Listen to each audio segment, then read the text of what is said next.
What's up, guys? Jason up, New Age Revolution, down here in the cave.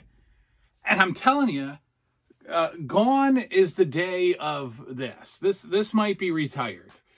This seriously might be retired. Because for the first time, I've got the iPhone set up on the tripod.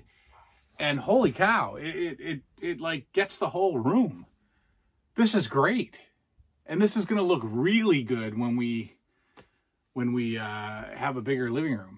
This is really cool. For the first time, you can see both sides of me. I'm really excited about this, as you can see, as you can tell. All right, what are we doing? Yesterday, I made a depressing video, and I figured I'd come back today with something a little bit more positive. It is, if you know the part of the planet that I'm from, there's a ton of snow just north of me, not hitting us. No, we had dusting this morning, and now the green grass and the leaves are back. They're back. The snow has melted, but Buffalo apparently is slammed. I'm about an hour and 10 minutes away from Buffalo, and I've got nothing. But it's okay. It's coming. We're gonna get some big snow, and then I'm gonna be extremely annoyed that I'm shoveling my driveway, and angry that I was wishing for snow. Anyway, what's a fun day today, Friday. It is Friday, and I'm done with work. I leave work at 1 or 2 o'clock on Fridays, and the whole house is sick. Yeah, the whole house is recovering from sickness again, as usual. This is what happens to my children. They get sick all the time. Maybe not sick all the time, but they're, look, many of you know we homeschool the children. It is a decision that we do not regret, and we are reminded why we homeschool the children almost on a daily basis.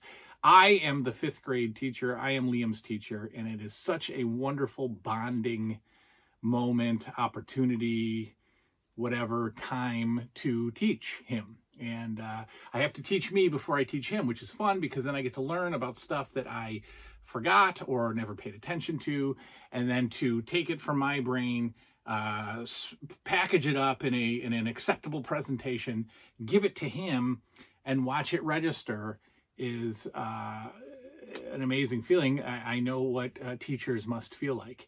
The reason I'm saying all that is because they're not, if they were in a classroom, I believe their immune system would probably be a little bit stronger. So when they get colds, when they get the sniffles, it turns into a sore throat, it turns into fever. For Liam, it turns into throwing up, so the kids are sick. But they're both upstairs annoying each other, and they're on their respective game systems. They're doing fine. The point is, we're all home. We're all home. It's 3 o'clock when I'm making this, I think. Oh, 4:36. Oh, no, I haven't changed that clock. It's 3:36. And that's it. We're done. I've got the food that we're going to have tonight. I am not going back out. The jams will be on in a minute. This is not my evening wear. I will be taking a shower and putting on the jams. And we will be watching A Christmas Story tonight, and apparently The Nutcracker, which I'm not the biggest fan of, but we're going to watch that. So we've got back-to-back Christmas movies tonight. Finley's going to be exposed to The Christmas Story for the first time. I'm excited about that. I just rambled for 4 minutes, and we're going to talk about a topic that might bring other people to the channel who aren't used to the rambling, so I'm sorry for that, new people. Tomorrow is the AEW Full Gear pay-per-view, and it got me thinking about wrestling pay-per-views and the joy of wrestling pay-per-views. This won't be a whatever happened to. This won't be a Mount Rushmore. This will just be my history, my experience, my love, the 80s wrestling fan love of pay-per-view. I've told many pay-per-view stories. I won't tell the WrestleMania 2 story again, don't worry. But pay-per-views, actually purchasing them, started for me with WrestleMania 3. I saw WrestleMania 1 many, many times over again, beginning in about late 1986, because I rented it from a video store over and over again. So I had never seen WrestleMania 1 until about a year and a half later, when I rented it. WrestleMania 2, I've told the story. I saw it at the closed circuit location. WrestleMania 3 was huge. It was probably one of the most remembered, I don't want to say influential, but it was just a great time. I had a best friend who I've mentioned several times on the show, the kid that I, threw under the bus for the Miss Elizabeth L. Jan, but my man Howie, he had a family friend that lived in a place that's about an hour and a half from us called Canisius Lake. They had a beautiful lake house, literally on the water. And we were invited out there for WrestleMania 3. They were going to get it. So Howie's dad picked me up. We got in the old station wagon and we drove to Canisius Lake to watch WrestleMania 3. And that was insane, because back then the pay-per-views started at 4 p.m. on a Sunday, and we got there probably at noon. And so there was all this anticipation and all this running around the lake and eating hot dogs and pizza or whatever they had, and chips, and just kind of talking about what we were gearing up for. And, we talked about the high intensity, the high anticipation of Saturday Night's Main Event. This didn't compare. This was like above and beyond that anticipation, because Hogan was fighting Andre in our little minds for the first time. And you can't match that. You can't match that intensity.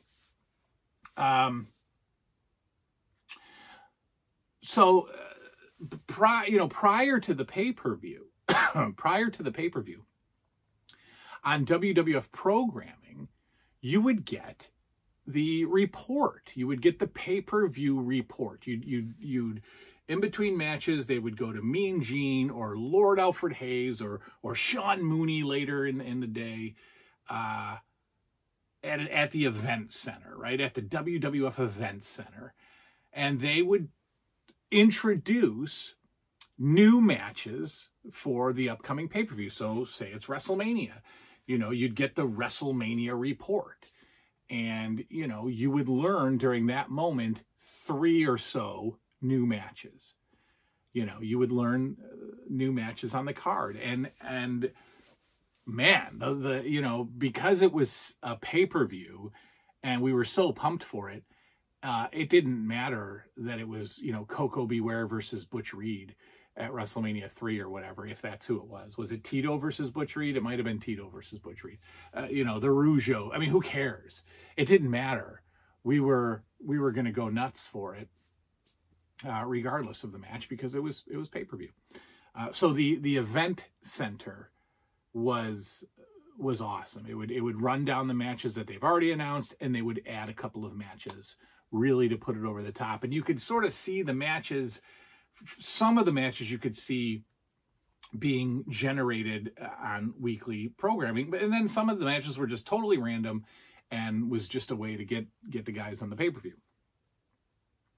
WrestleMania 3 was incredible. WrestleMania 4 was a home event. I watched that event at my grandparents'. I did not live with my grandparents at the time, but they were always doing stuff for me, and so they got me the pay-per-view at their house, and I went there on WrestleMania 4 and sat around and had dinner with them and watched the pay-per-view with my grandfather, who was not a wrestling fan. And I think my grandmother would come in and out of the room. I think she was doing something else. But I was on the floor with my LJNs, staring at the television, watching like 4 hours of WrestleMania 4. And we've talked about this before. WrestleMania 4 does not get a lot of love. It's probably one of my favorite WrestleManias, if not my favorite. I was such a statistics-minded kid back then, and so the concept of a tournament for a kayfabe mind, right? A pure mind. The tournament was a beautiful thing. As far as I had been watching wrestling, as long as I had been watching wrestling, Hulk Hogan was the champion. And now, for the first time ever in my wrestling watching history, I started watching in '84. For the first time ever, there was going to be a new WWF champion, and that was mind-blowing. And I think my youthful, innocent mind, I was 11 years old for WrestleMania 4. 12. It was '88. I was 12. Still immature, youthful, kayfabe. Yep, great, wonderful. In my mind, anybody could have won it. I think I knew that it wasn't going to be one-man gang, but why not, right? Why not? If you're a wrestling fan, you dive into that and you embrace that. And so that was extremely exciting for me to see anybody. Hacksaw Duggan was in it. I mean, it was just awesome. I loved that pay-per-view. I loved that tournament. I loved the length of the show. I mean, the longer the better for us back then. You know, we could watch forever. And the fact that it started at 4 was great because the new pay-per-views are ending after midnight. AEW occasionally goes till closer to 1 a.m., which is absurd because by then the kids are gone. They have fallen asleep. We have to watch it tomorrow, and by tomorrow they've already gotten spoilers off YouTube, and it drives me insane. Okay, so Tony Khan, get it right. All right, 7 to 10. There you go. Put a 3-hour show out. 7 to 10 or 8 to 11 max. I mean, come on. Anyway, loved WrestleMania 4. So WrestleMania 5 I did see. I did get on pay-per-view. That was also big. Not as big by any means. I do remember getting really excited that Hogan won the belt back. Sorry, D-Mod. But I think that by that point I was... So that's 89. I was 13. Ever so slightly fading from it. Sniffing around the NWA, WCW kind of thing going on. Sting, what's up with that? Kind of shifting at that point. Not entirely. Still sitting on the floor in front of the TV playing with the LJNs. I remember turning Hillbilly Jim on Hulk Hogan during that card. Watching WrestleMania 5, playing with the figures, I turned Hillbilly Jim. He was a bad guy now, and he was fighting Hogan. But there were more, guys. If you're an 80s wrestling fan, and I say the words Big Four to you, you know exactly what we're talking about. You can win the $1 million question, you know, on Who Wants to Be a Millionaire, because that's still around, right? You could win if they say name the Big Four in WWF wrestling. You're like, well, I got that. WrestleMania, SummerSlam, Royal Rumble, Survivor Series, right? The Big Four. And to be honest with you, I liked 2 of those more than I did WrestleMania, I think. I absolutely loved the Royal Rumble and even still do today. I mean, we don't watch any WWF programming, but like I still like read the results of the Royal Rumble and I'm like, oh, did Road Dogg or Honky Tonk Man come out? That's cool. Yeah, they always do stupid surprises. Did Duke the Dumpster come out or something? Yeah. He might be dead, by the way. I don't know. Sorry to his family. I'm sure you're watching. I mean, a dog, it's always the dog, the kids, somebody. What could she be, like, we're all just sitting around up there. What could she be doing? Just barking. Royal Rumble was amazing. Royal Rumble, again, for a kayfabe mind, a new guy entering every 2 minutes is the way it started. Was just amazing. And you knew the roster of the WWF. It wasn't like you were going to be overly surprised. Yes, they occasionally would bring a surprise back then. Now they do it all the time. But back then, there wasn't anything that was going to shock you. But still, who's it going to be? Who's coming out? Who's number 1, number 2? Oh, my goodness. Who is number 1 and number 2? You will never blow my mind more than when Axe and Smash were number 1 and 2. Oh, man. I almost needed to be hospitalized when Axe and Smash drew randomly, of course, Drew number 1 and number 2. Also almost needed to be hospitalized when Andre the Giant drew number 3, and immediately Axe and Smash stopped fighting each other and attacked Andre. That is just sick. That is so beautiful. That is so pure. I love it. I love that it affected me as much as it did as a kid. I just thought that was so great. And I can't wait to rewatch those Royal Rumbles as we, go through Wrestling with the Past at a snail's pace, but still. Royal Rumble was huge. I love the fact that it was the main event, and so you kind of had to sit through some matches that you weren't overly interested in before the Royal Rumble began. But man, when it began, you are just locked in, and you are waiting to count down with the rest of the crowd for the next person to come in. I also introduced the Royal Rumble to the LJN figures, and I would really go all out. There were 2 ways I would do it. One way was lazy. I'd put 30 guys in a pile, close my eyes, and draw them, and that's how they entered the ring. The other way I did it was I actually wrote down number 1 through 30 and had the wrestler draw the number. Right? Okay, here we go. Cowboy Bob Orton. Oh, he's walking over to the bowl. It's 17. And then I would line them up in order of entry with their little piece of paper in front of them. So, the room was full. Like there were 30 wrestlers just lined up all around the room. And I would sit there and I would do the Royal Rumble. But back then as a kid, you don't, how do you know 2 minutes? You don't. You have no clue. How are you going to know this? So I had to come up with like some kind of stopwatch system, egg timer, something. I had to search. I had to really rack my brain to figure out how to count down 2 minutes because, you just can't figure it out. Survivor Series is beautiful. When it was the Thanksgiving Day tradition, and that's how they advertised it. It was on Thanksgiving. It was a little later. I think it was 5 or 6 o'clock, maybe 7 on Thanksgiving. They'd let you do the whole thing, the whole dinner thing, and then you'd go watch the Survivor Series on pay-per-view. And the original concept of teams of 5 trying to survive. It's the great. First of all, it's an elimination tag match, which was new for its time. Okay, now you've got like 5 guys on each team who are chosen, I think each week, like they would announce a new guy, or maybe they'd announce all 5 at once. I don't know. But it was, if you go back and you look at the first Survivor Series and the good guy versus bad guy team, Hogan's team versus Andre's team, is just mind-blowing. You got all 10 of those intense, over-the-top main eventers in that ring. What an incredible event. Better than that was the tag team match, the tag team Survivor Series. You've got 20 guys lined up around the ring. The visual of the first Survivor Series when they introduced tag teams, when they had a tag team Survivor Series match, just the visual of all of those guys around the ring was amazing.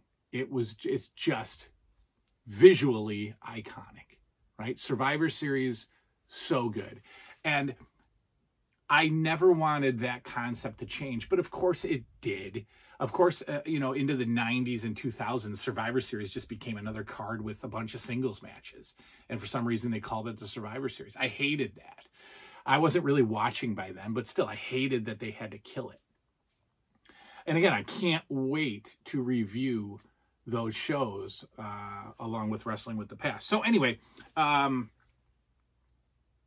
I just loved them.